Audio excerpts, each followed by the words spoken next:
ମୁଖ୍ୟମନ୍ତ୍ରୀ କନ୍ୟା ବିବାହ ଯୋଜନା। ଓଡ଼ିଶା ସରକାର ଏ ମୁଖ୍ୟମନ୍ତ୍ରୀ କନ୍ୟା ବିବାହ ଯୋଜନାରେ ମହିଳାମାନଙ୍କୁ 51,000 ଟଙ୍କାର ସହାୟତା ରାଶି ଯୋଗାଇ ଦେବେ।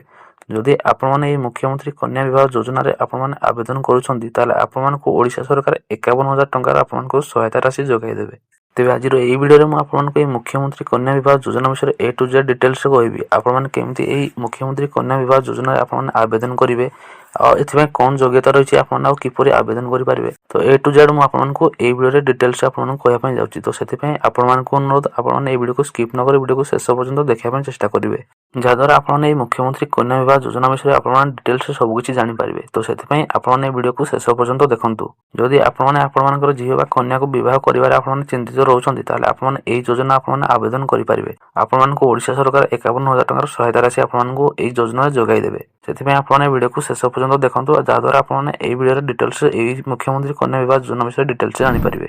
କିନ୍ତୁ ତା ପୂର୍ବରୁ ଏହି ଭିଡ଼ିଓକୁ ଆଗକୁ ଯିବା ପୂର୍ବରୁ ଆପଣମାନେ ଏହି ଭିଡ଼ିଓକୁ ଗୋଟେ ଲାଇକ୍, ସେୟାର, କମେଣ୍ଟ କରିବାକୁ ଜମାରୁ ଭୁଲିବେନି। ଆଉ ଚ୍ୟାନେଲରେ ନଥିଲେ ବି ଚ୍ୟାନେଲକୁ ସବସ୍କ୍ରାଇବ୍ କରି ପାଖରେ ଥିବା ବେଲ୍ ଆଇକନ୍ ଉପରେ ପ୍ରେସ୍ କରି ଅଲ୍ ନୋଟିଫିକେସନ୍ ଅନ୍ କରିବାକୁ ଜମାରୁ ଭୁଲିବେନି, ଯାହାଫଳରେ ଆପଣମାନେ ଏଇଭଳି ନୂଆ ନୂଆ ଯୋଜନା ଆଉ ଏଇଭଳି ନୂଆ ନୂଆ ଇନଫର୍ମେଟିଭ୍ ଭିଡ଼ିଓର ଅପଡେଟ୍ ଆପଣମାନେ ସର୍ବପ୍ରଥମେ ପାଇପାରିବେ। ମୁଖ୍ୟମନ୍ତ୍ରୀ କନ୍ୟା ବିବାହ ଯୋଜନା ମିଳିବ 51,000 ଟଙ୍କା। ଜାଣନ୍ତୁ ଯୋଗ୍ୟତା ଓ କିପରି ଆବେଦନ କରିବେ।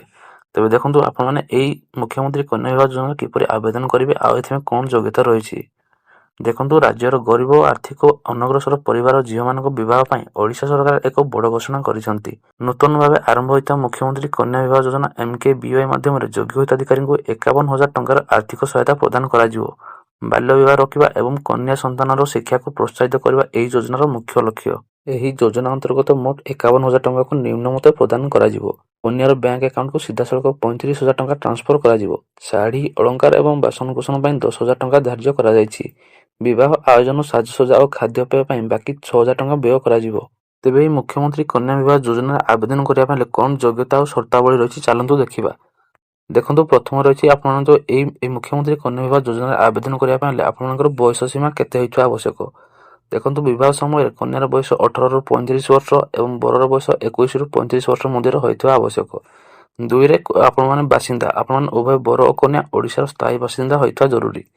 3ରେ ରହିଛି ବର୍ଗ। ଏହି ଯୋଜନା ମୁଖ୍ୟତଃ BPL ଏବଂ ଆର୍ଥିକ ଅନଗ୍ରସର ବର୍ଗର ପରିବାର ପାଇଁ ଉଦ୍ଦିଷ୍ଟ। ବିଧବା ଓ ଅସହାୟ ଶ୍ରେଣୀର ମହିଳାଙ୍କୁ ଏଥିରେ ପ୍ରାଥମିକତା ଦିଆଯିବ। ଏବେ ଦେଖନ୍ତୁ, ଏହି ମୁଖ୍ୟମନ୍ତ୍ରୀ କନ୍ୟା ବିବାହ ଯୋଜନାରେ ଆବେଦନ କରିବା ପାଇଁ ହେଲେ ଯେଉଁ ଆପଣଙ୍କର ଝିଅ ବା କନ୍ୟାର ବୟସ 18ରୁ 35 ବର୍ଷ ହୋଇଥିବା ଆବଶ୍ୟକ। ଆଉ ଆପଣମାନେ ଯାହାକୁ ବିବାହ କରିବା ପାଇଁ ଯିବେ ତ ତାଙ୍କର ମଧ୍ୟ ବୟସ 21ରୁ 35 ବର୍ଷ ମଧ୍ୟରେ ହୋଇଥିବା ଆବଶ୍ୟକ। ତାହେଲେ ଯାଇକି ଆପଣମାନେ ଏହି ଯୋଜନାରେ ଆବେଦନ କରିପାରିବେ। ଆଉ ଆପଣମାନେ ଉଭୟ ବର ଆଉ କନ୍ୟା ଓଡ଼ିଶାର ସ୍ଥାୟୀ ବାସିନ୍ଦା ହୋଇଥିବା ଆବଶ୍ୟକ। ତାହେଲେ ଯାଇକି ଆପଣମାନେ ଏହି ମୁଖ୍ୟମନ୍ତ୍ରୀ କନ୍ୟା ବିବାହ ଯୋଜନାରେ ଆବେଦନ କରି ଆପଣମାନେ ଲାଭ ଉଠାଇ ପାରିବେ। ଏହି ଯୋଜନା କିପରି ହେବ କାର୍ଯ୍ୟକାରୀ। ଦେଖନ୍ତୁ, ରାଜ୍ୟ ମହିଳା ଓ ଶିଶୁ ବିକାଶ ବିଭାଗ ପକ୍ଷରୁ ଏହି ଯୋଜନା କାର୍ଯ୍ୟକାରୀ ହେବ। ଅଙ୍ଗନବାଡ଼ି କର୍ମୀ, ଗୋଷ୍ଠୀ ଉନ୍ନୟନ ଅଧିକାରୀ, BDO ଏବଂ ସ୍ୱେଚ୍ଛାସେବୀ ସଂଗଠନମାନେ ହିତାଧିକାରୀ ଚିହ୍ନଟ ଓ ନଥିପତ୍ର ଯାଞ୍ଚରେ ସାହାଯ୍ୟ କରିବେ। 2025-26ରୁ ଆରମ୍ଭ କରି 2029-30 ଆର୍ଥିକ ବର୍ଷ ପର୍ଯ୍ୟନ୍ତ ଏହି ଯୋଜନା ପାଇଁ ସରକାର 59.30 କୋଟି ଟଙ୍କାର ବଜେଟ୍ ବ୍ୟବସ୍ଥା କରିଛନ୍ତି। ମାନେ ଆପଣମାନଙ୍କର କହିପାରିବେ ଆପଣ 4 ବର୍ଷ ପର୍ଯ୍ୟନ୍ତ ଆପଣମାନଙ୍କର ଏହି ଯୋଜନାଟି ଆପଣଙ୍କର କାର୍ଯ୍ୟକାରୀ ରହିବ। ତେବେ ଆପଣମାନେ ଏହି ଯୋଜନାରେ କେମିତି ଆପଣମାନେ ଲାଭ ଉଠାଇ ପାରିବେ। ଦେଖନ୍ତୁ, ଯେଉଁ ଆପଣମାନେ ଆପଣଙ୍କର ଯେଉଁ ଅଙ୍ଗନବାଡ଼ି କର୍ମୀ, ଗୋଷ୍ଠୀ ଉନ୍ନୟନ ଅଧିକାରୀ ଯେଉଁ ଆପଣଙ୍କର BDO ଅଛନ୍ତି ତ ସେମାନେ ଆପଣଙ୍କର ସବୁ ଡାଟା କଲେକ୍ସନ୍ କରିବେ। ତ ସେଇ ଡାଟା କଲେକ୍ସନ୍ କଲା ପରେ ଆପଣମାନେ ଯଦି ଯୋଗ୍ୟ ହେବେ ତାହେଲେ ଆପଣମାନେ ଏହି ଯୋଜନାରେ ଆବେଦନ କରିପାରିବେ। ଆଉ ଆବେଦନ କରି ଆପଣମାନେ ଲାଭ ପାଇପାରିବେ। ତ ଇଏ ଥିଲା ସମ୍ପୂର୍ଣ୍ଣ ଡିଟେଲ୍ସ ଏହି ମୁଖ୍ୟମନ୍ତ୍ରୀ କନ୍ୟା ବିବାହ ଯୋଜନାକୁ ନେଇ। ଯାହା ବି ଡିଟେଲ୍ସ ଥିଲା ମୁଁ ଆପଣମାନଙ୍କୁ ଏହି ଭିଡ଼ିଓରେ କହିଲି। ତ ଆଶା କରୁଛି ଆପଣମାନଙ୍କୁ ଏହି ଭିଡ଼ିଓ ଇନଫର୍ମେଟିଭ୍ ଲାଗିଛି। ଆଉ ଭିଡ଼ିଓ ଯଦି ଇନଫର୍ମେଟିଭ୍ ଲାଗିଛି ତାହେଲେ ଭିଡ଼ିଓକୁ ଲାଇକ୍ କରିକି ନିହାତି ଯିବେ। ଆଉ ଚ୍ୟାନେଲକୁ ଏପର୍ଯ୍ୟନ୍ତ ସବସ୍କ୍ରାଇବ୍ କରିନଥିଲେ ଚ୍ୟାନେଲକୁ ସବସ୍କ୍ରାଇବ୍ କରି ମଧ୍ୟ ଯିବେ।